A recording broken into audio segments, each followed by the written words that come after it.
Hello friends, welcome to my channel. मैं doctor Uma Gupta. Pregnancy में सफ़ेद पानी आना क्या नॉर्मल है? क्या इसे प्रेगनेंसी का एक सिम्टम मानना चाहिए? ये इतना कॉमन है कि अगर आपकी प्रेगनेंसी रह गई है और आप उस पानी आना स्टार्ट नहीं हुआ है तो भी लोग शंका करते हैं कि प्रेगनेंसी रुकी है या नहीं रुकी है। हर महीने की 9 तारीख को जब मैं गवर्नमेंट हॉस्पिटल में एनसी यानी गर्भवती की जांच करती हूँ तो बहुत सी लड़कियाँ ये कॉमन कंप्लेन करती हैं कि मुझे सफ़ेद पानी आता है। कब इसकी ट्रीटमेंट ज़रूरी है, कब इसे हम इग्नोर कर सकते हैं, कि इसका फिजियोलॉजिकल कारण क्या है और अगर ट्रीटमेंट ना की तो क्या इससे बच्चे को नुकसान पहुंच सकता है। आज इस पर डिटेल बात करेंगे। अगर आप मेरे चैनल पर नए हैं और अभी तक इसे सब्सक्राइब नहीं किया तो इसे सब्सक्राइब जरूर कीजिए। प्रेगनेंसी में सफ़ेद पानी आने का कारण क्या है? जब आपकी प्रेगनेंसी रुकती है शुरुआत के हफ्तों में तो आपका बेबी बहुत ही छोटा, एक चावल के दाने के बराबर होता है।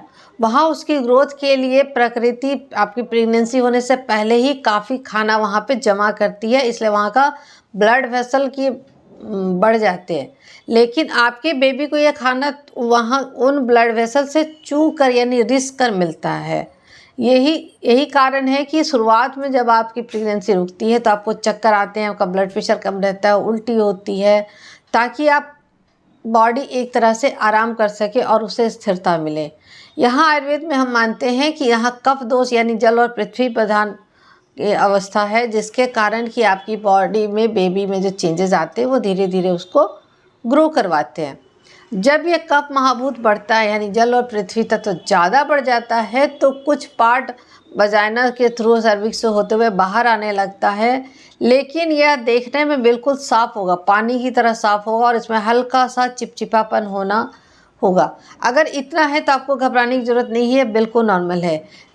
ट्रीटमेंट की ज़रूरत कब पड़ती है? अगर आपका जो स्राव यानी वाइट डिस्चार्ज है वो बिल्कुल वाइट पानी की तरह और उसमें सिर्फ थोड़ा सा चिपचिपापन है, कोई बदबू नहीं है, उसमें आपको किसी तरह की खुजली नहीं हो रही है प्राइवेट पार्ट्स में, या आपको वहाँ पर कोई छाले नहीं पड़ गए हैं, कुछ घाव नहीं हो गया है, तो आपको घबराने की ज़रूरत नहीं है। लेकिन अगर वहाँ छाले पड़ गए हैं, आपको खुजली हो रही है, पेशाब करने में दिक्कत हो रही है या नीचे में काफ़ी दर्द हो रहा है, तो आपको तुरंत अपने डॉक्टर से कंसल्ट करने की ज़रूरत है। वहाँ हम पेशेंट को लिटा के अंदर से जांच करके देखते हैं स्पेकुलम डाल के कि कैसा डिस्चार्ज है, उसका कलर कैसा है, वो वाइट है, येलो है, ये ग्रीन है, उसका टेक्सचर कैसा है, और प्लस अगर वो दही की तरह है, हल्का पीला है, या आपके वहाँ पे कोई घाव बन गए हैं तो उसके अनुसार हम आपको 3 से 5 दिन की कुछ खाने की दवाइयाँ और कुछ लगाने की दवाइयाँ देते हैं, सो दैट वो इन्फेक्शन अंदर की तरफ ना बढ़े।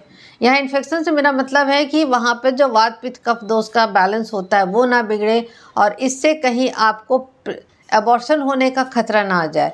जी हाँ, अगर आप इसकी ट्रीटमेंट नहीं कराते हैं तो कई केसेस में एबॉर्शन का कारण बनता है, और अगर 7-8 मंथ्स में अगर ये प्रॉब्लम होती है तो ये अर्ली लेबर यानी समय से पहले डिलीवरी का कारण भी बनता है। इसके कारण से आपकी मेम्ब्रेन रप्चर वो की फट सकती है और आपको अर्ली डिलीवरी हो सकती है। घर पर क्या कर सकते हैं?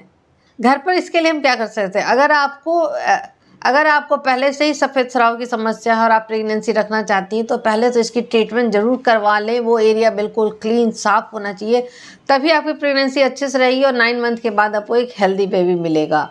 और अगर आपकी प्रेगनेंसी के बाद ये समस्या आ गई है तो आप मुझे इसके लिए कमेंट कर सकते हैं, मुझे लिए इसके लिए आप पेड कंसल्टेशन बुक कर सकते हैं, मैं आपको उसकी पूरी ट्रीटमेंट बताऊंगी। घर पे आप शतावरी, आंवला इनका यूज़ करना स्टार्ट करें, इससे समस्या काफ़ी कम हो जाती है और जो इम्बैलेंस होती है वो भी काफ़ी अच्छा हो जाता है। प्रेगनेंसी के दौरान हर महिला को यह पता होना चाहिए कि उसके शरीर में क्या अच्छा है, क्या बुरा है। अगर मेरे वीडियो को ज़्यादा से ज़्यादा लोगों में शेयर कीजिए ताकि किसी भी गर्भवती महिला को पैसों की वजह से इस तरह से छोटी चीज़ों का सामना ना करना पड़े, वो हमारे पास आए, हम बिल्कुल उनकी ट्रीटमेंट करते हैं। मैंने इस वीडियो में आपको बहुत सी जानकारी देने की कोशिश की है, अगर फिर भी कुछ छूट गया है तो आप मुझसे कमेंट करके पूछ सकते हैं। और आपको प्रेगनेंसी में क्या प्रॉब्लम आ रही है आप बेझिझक मुझसे आप मुझे DM कर सकते हैं।